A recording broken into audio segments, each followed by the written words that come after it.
Hey, listen to Wrestling Roundup on FreeFM, ArrowFM, and MP. I would say, as always, I'm Grady, but it hasn't been me for a little while. But I am Grady, and you're live on FreeFM, ArrowFM, and MP. As always, we got my co-host Josh on Skype. Hey. Great to be back. Great to be able to talk more than grumbling out an intro and an outro through a throat infection. So yeah, back from sickness, back from travel. We'll see what happens in the coming weeks. There's still a little bit of uncertainty on my side, but what we don't have uncertainty about is the Fastlane results. Yeah, I'm still just as sharp with those segues. Opening match, surprise, we'll see. Tag team championship was on the line. The Judgment Day, Finn Balor, Damian Priest. Finally some miscommunications leading to them dropping those titles. And some tag team specialists, Cody Rhodes and Jey Uso, picking up the belts. Yeah, if you would listen to last week's show, I actually talked myself into picking the title change. It was not for a reason the reason I actually thought, because I originally thought it was the beginning of the end because of the Dominic losing the North American Championship, only to have him win it back as I'm recording the show. Yeah, it doesn't matter. It doesn't matter what the method was. What matters is that you got the prediction correct. And honestly, we should have probably seen it coming, because that is a picture-perfect way to get Cody Rhodes on SmackDown without having to really do anything. Yeah, it is kind of like the two Raw superstars that you still want interacting with, and both of them, specifically the Bloodline, right? Cody Rhodes versus Roman Reigns is still a thing that we potentially want to set up. We want to shift over there, and Jey Uso obviously having unfinished business with Jimmy, with Solo, with Roman over there as well. Put the belts on both of them, and now they can freely travel on over there and be challenged by superstars on that side of the things. Yep. And it further adds to other things that they were been hinting at as well. I mean, if you have the end of SmackDown before the event, you had a stare down of this team, another team, and then all of Judgment Day and the Bloodline minus Roman Reigns. Yeah, it definitely feels as though we're moving towards whatever 4v4, 5v5 match we end up getting at Survivor Series, whether it is a War Games, whether it is a traditional Survivor Series match. We'd been talking about the Judgment Day being on one side of it. Looks like a lot more puzzle pieces are fitting into it with, the Bloodline, with Cody Rhodes, with the Usos drama, and potentially with, pulling back some deep lore with Kevin Owens and Sami Zayn as well. It's quite a story-packed match that they could be putting on. Yeah, I like what we've seen, and whatever Cody Rhodes and Jey Uso had between the match and the press conference, I want some of. Yeah, I think they sunk a few crates. They were extremely jolly at the press conference. Yeet. Yeah, I mean, it's obviously it's a means to the end. I do like on Raw when they were introduced as the tag team champions. They had Michael Cole interviewing them, and Cole basically just blasted Cody for, is this what your story really ends as? And stuff. And it's like, if Cole wasn't a face, that would have been his 2012 self. But that's just Cole being a journalist. Yeah, it's interesting, right? Because the storyline with Cody Rhodes is almost the fact that he isn't finishing his storyline. It's, we're doing all of this. We've picked up a tag team title. We're still, vaguely doing some stuff. We had the Brock Lesnar side piece. And it's like, the back of your mind, it's like, don't forget, you still have to finish the story. That was your whole thing. And, whether we get Rock Roman, whether we get whatever we get, it does feel like the WWE is not forgetting about Cody Rhodes. They're not forgetting about the fact that, capturing that WWE championship is his story. And I would love to say I have no doubt that he'll do it eventually. How long it takes and exactly what pay-per-view it's at, we'll toss that one up for a little while. Honestly, I think the only thing that could mess up a rematch at WrestleMania 40 is The Rock. Mm-hmm. And I think if we do get Rock versus Roman, it will the title change will happen at Royal Rumble. Yeah.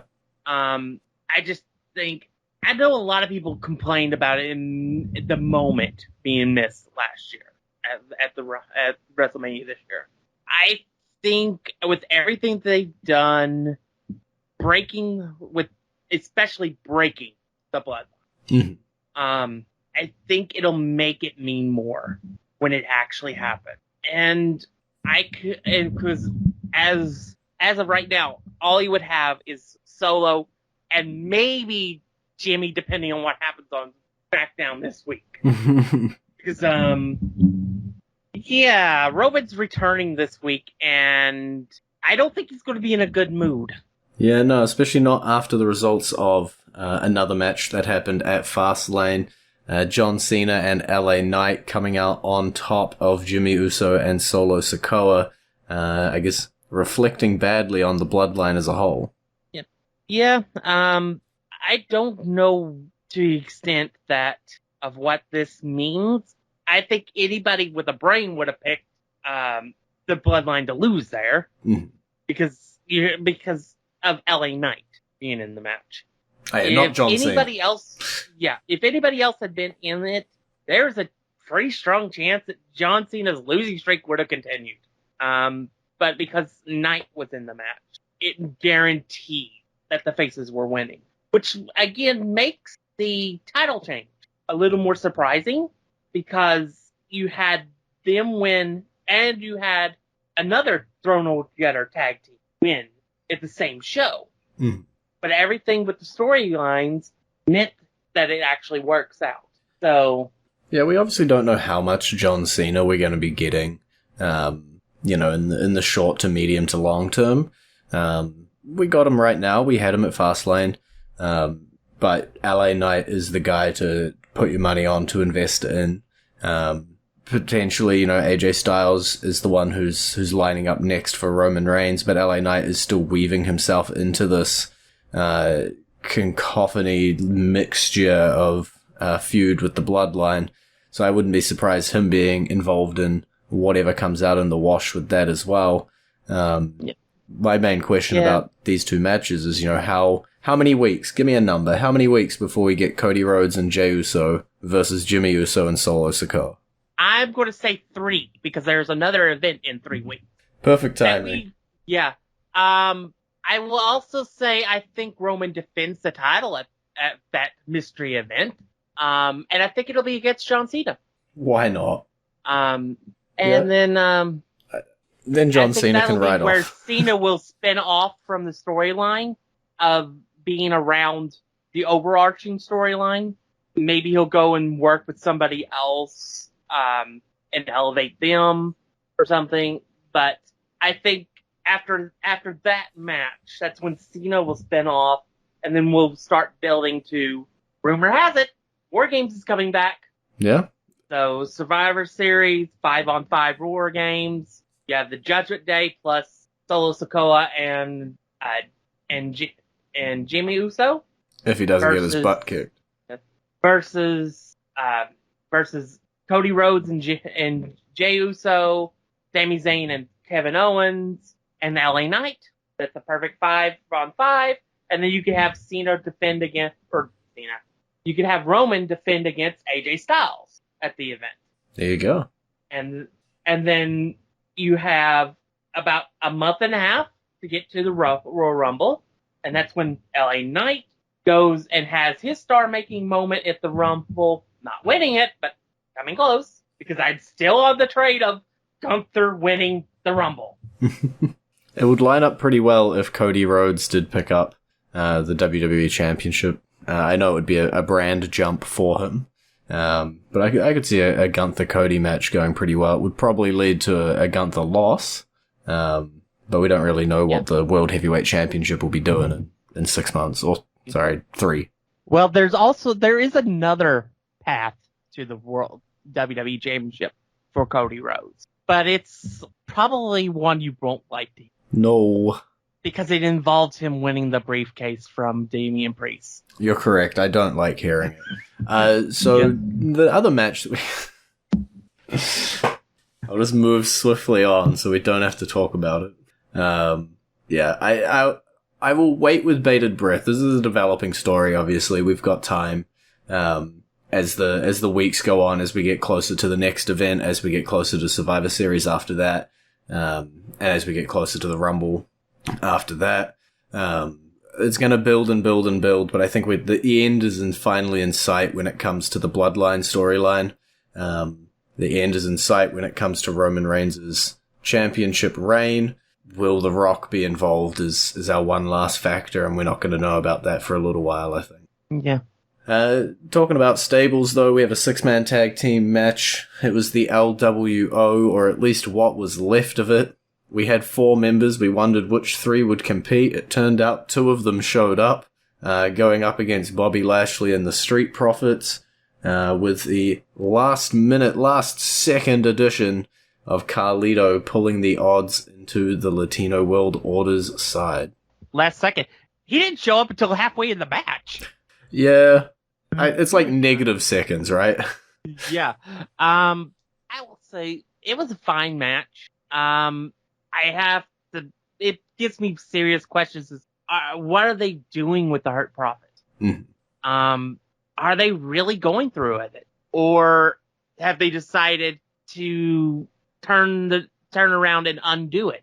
Yeah, it's a little I don't rough. know. I like the return of Carlito and stuff, but in all honesty, the Hurt Profit should have won. They should have won this match because because you have them being questioned by Bobby Lashley about whether or not they really should be there as a part of the team, and losing that match does not help that storyline. It only hurts it. Yeah, I came into this one picking Bobby Lashley and the Street Profits. It makes the most sense. You know, the LWO have their own internal conflict. They have the United States Championship still bouncing around and dealing with that. And it seemed like a really easy way to just have Lashley and the Street Profits win.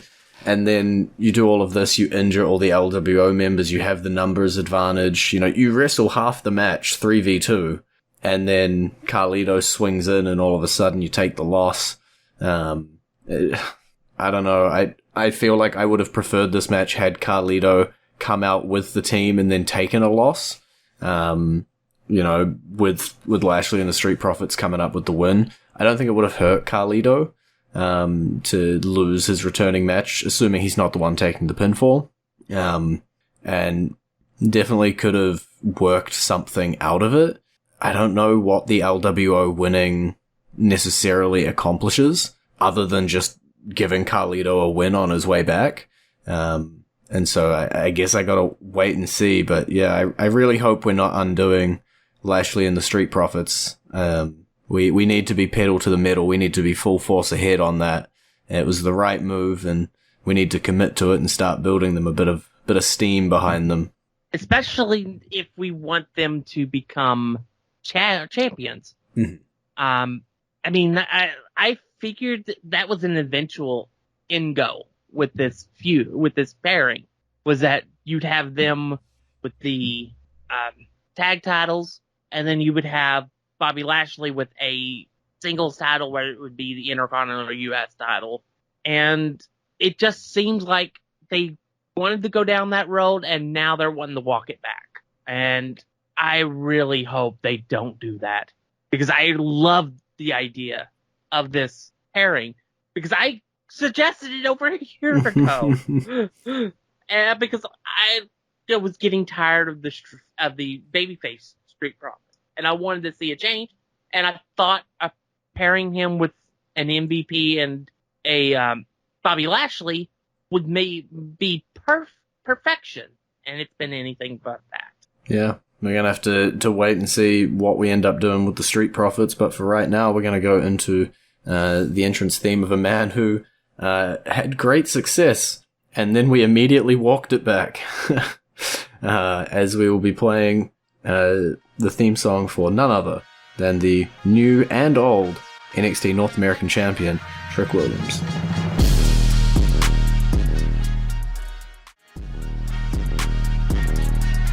And you're back to Wrestling Roundup on FreeFM, ArrowFM, and MPR. I'm Grady, he's Josh. We got 2 matches left to talk about Fastlane. Hopefully have some time to talk about NXT afterwards, but the WWE Women's Championship was on the line. Io Sky coming out with the victory after pinning Charlotte.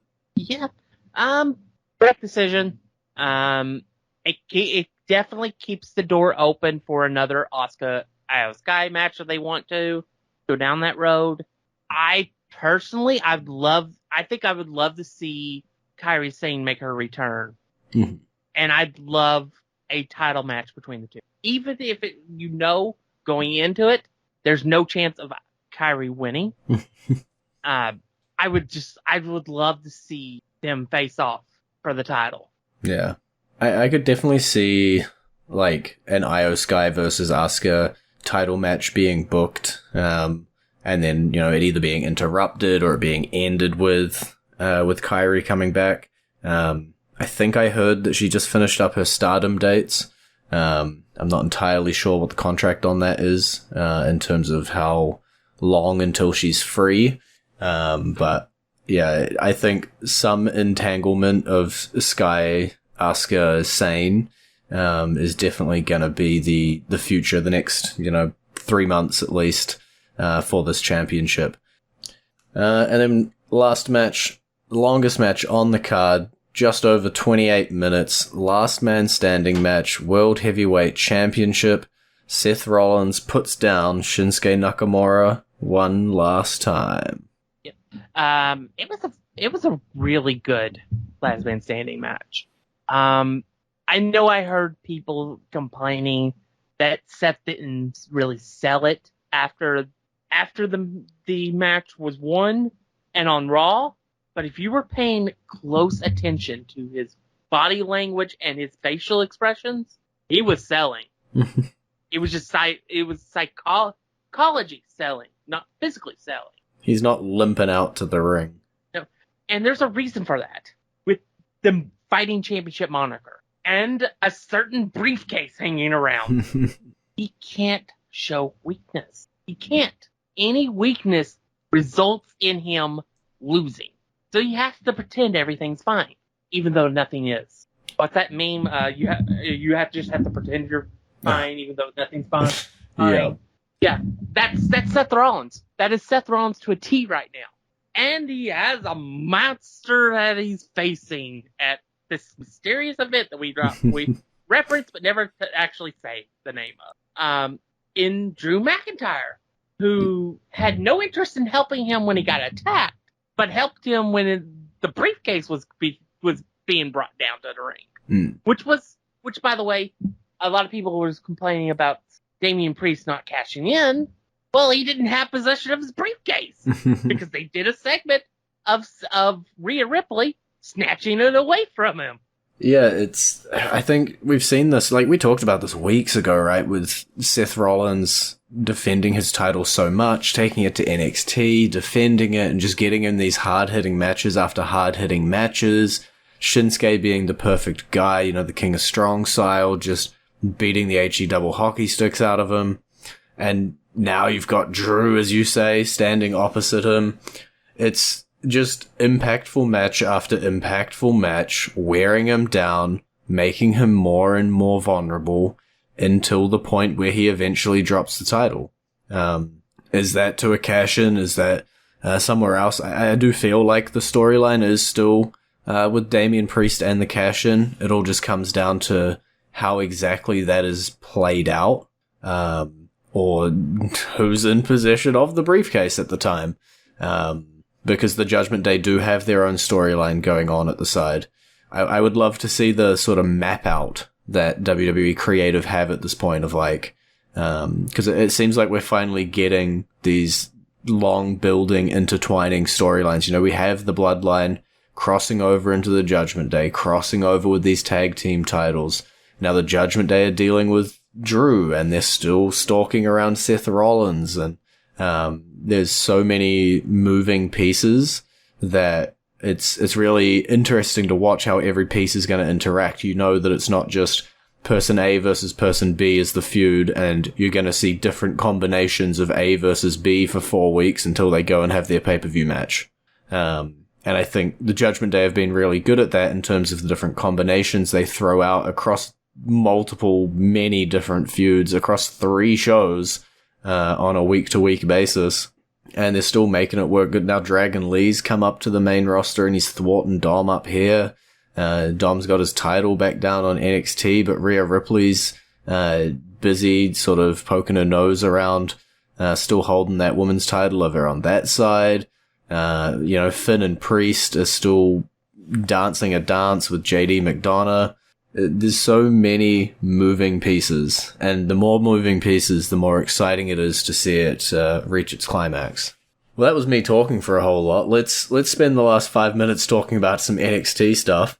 We saw many appearances. I don't know where to start. Let's just talk about the main event to make sure we do cover it. It was Carmelo Hayes versus Bron Breakker, entrance to a number one contendership match on the line. John Cena in the corner of Hayes and Paul Heyman in the corner of Breakker. Yeah, it was a phenomenal match. Let's say this entire show was, hey, look at these 2 guys. These are going to be the guys. Mm-hmm. This is the future. It definitely felt like a labeling or like a christening for sure. And I do think these are your 2 guys. You know, fast forward 5 years, these guys are going to be upper card at WrestleMania kind of stuff. Carmelo Hayes is amazing at everything he does. He's got that charisma off the charts, and Bron Breakker is an absolute beast, who I definitely see stepping into that like final boss role for sure. When we're ready to move either of these guys up to the main roster. I think within 2 to 3 years, that match, main events of WrestleMania. Main events. Main events. I think that highly of both Carmelo Hayes and Bron Breakker. I think they are going to be the standard bearers of the next generation of wrestlers. I think Carmelo Hayes has every bit of talent necessary to be a major player. And I think Bron Breakker is the perfect mixture of his father and uncle. And I think he is going to be a major player. So I think in a couple years, I think they are going to be at the top of the card. And, you know, if it says anything about you, they're willing to put The Undertaker in a segment with you too at the end of the show. They, like, everything was thrown at this match to make sure you had eyeballs on this match, to make sure that you were paying attention to these 2 guys in the ring. You had Cena, you had Heyman, you had Undertaker. Like, you couldn't make it through this NXT without knowing, you know, Carmelo Hayes and Bron Breakker are a big deal. We've got a little bit of time still. We also got appearances from Asuka coming down, teaching Roxanne Perez that still nobody is ready for Asuka, at least on NXT. I think that officially still makes Asuka undefeated in NXT. She's copped a couple losses up on the main roster now, but I think on NXT she's still technically undefeated. Yeah, they mentioned that on the broadcast, that she has never lost on NXT, which makes sense since she had a 580-day reign and never lost. She resigned the title rather than losing it. She's got that NXT buff. Yeah. But yeah, that was all about shining up Roxanne, who I love, but I think she needs to go heel. Oh no. Because the fans aren't buying her. You had them booing her during the match. And a lot of it had to do with like things that she was doing, like trying to beg them to cheer her. And I think she might need to reevaluate herself as either as a face or just screw it and go full on.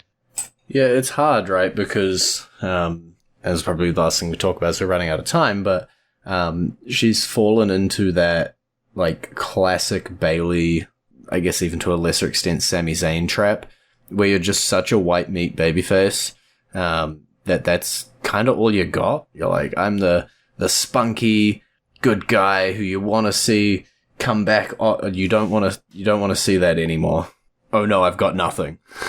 And then, you know, you're left there, and you can either A, flounder, or you can B, change things up, develop, evolve, build. And we've seen some amazing characters come out of people who were in that role of the clean-cut babyface and, like, evolved out of it. Alrighty, well, we have hit our time limit. I blame myself for jaw-jacking so much since I'm back. It's been great talking to you. Baby. You visit our Facebook page, facebook.com/wrestling RND up, our Twitter page, twitter.com/wrestling RND up, our YouTube page, youtube.com/wrestling RND up, and we will catch you next week.